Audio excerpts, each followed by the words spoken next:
All right, all right, all right. This is another, all right, all right, all right.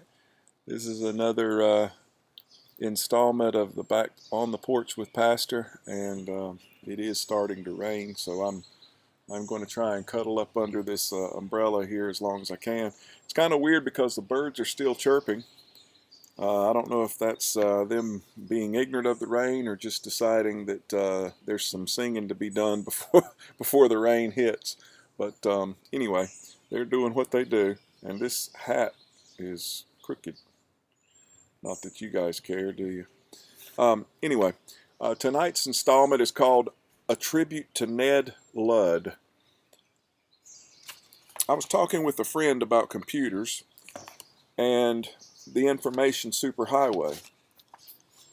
Like most computer evangelicals, my friend won't be happy until everyone has one. I don't own a computer and told him I have no intention of buying one.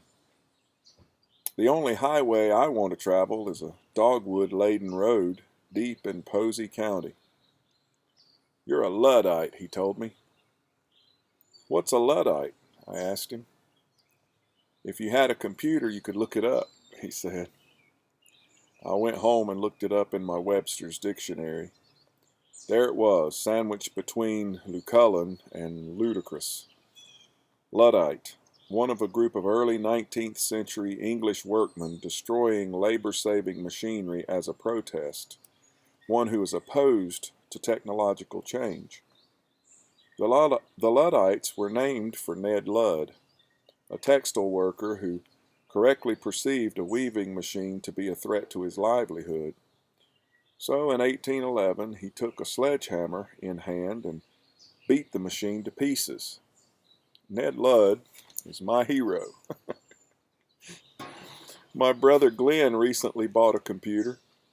He called me on the phone wanting my email address. What's an email address, and why do you want it? I asked him. So we can talk on our computers, he said. I don't have a computer, I told him. I have a phone. Why can't we talk on that? My mailman Charlie says he's holding on to his job by a thread. A modern-day Ned Ludd. It's the computers, he tells me. Everyone's sending email. Nobody's writing letters anymore. He doesn't like fax machines either. I bought a fax machine a few months back and haven't been able to look Charlie in the eye since. In my kitchen sits an antique cupboard. On the bottom shelf is a shoebox filled with letters. There's one from my grandma Norma, now absent from this world. Scratchy, old woman writing, congratulating me for graduating from high school in 1979. It overflows with praise, as if I'd graduated #1 from Harvard. She sent me $20 too. Can't remember what I spent it on, but I bet it didn't bring me the joy that Grandma's letter brings me every time I open the shoebox and see it there. If our house ever caught on fire, I'd grab my wife, my kids, and my shoebox, in that order. Can people save their email in a shoebox? Will they pass it down to their children, like I'll pass Grandma's letter down to my sons? This was from your great-grandmother Norma. Didn't she have beautiful writing? They called it the Palmer method. They used to teach that in school. Today's kids learn the keyboard. 20 years from now, we'll be reminiscing over the dot matrix and laser printer. It won't be the same. Editorial. It's been almost 20 years since this book was written, I think.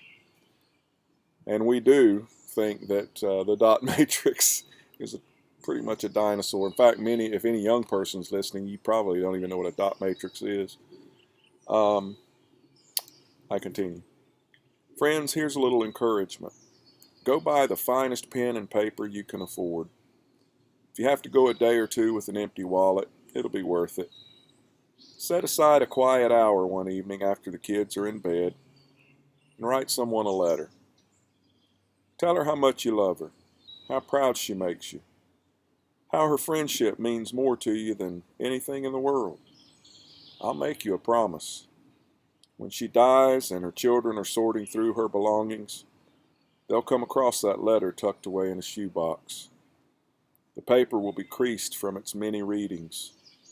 The children will tell you that when their mother was discouraged, she went to the shoebox, read that letter, and brushed away a tear. Ned Ludd was right.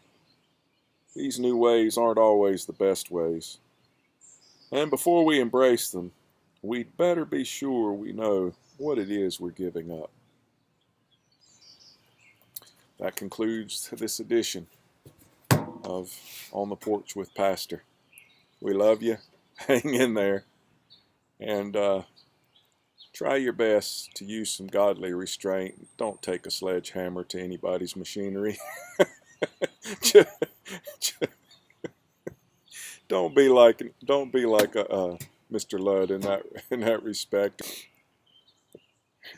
We love you, and eyes to the skies.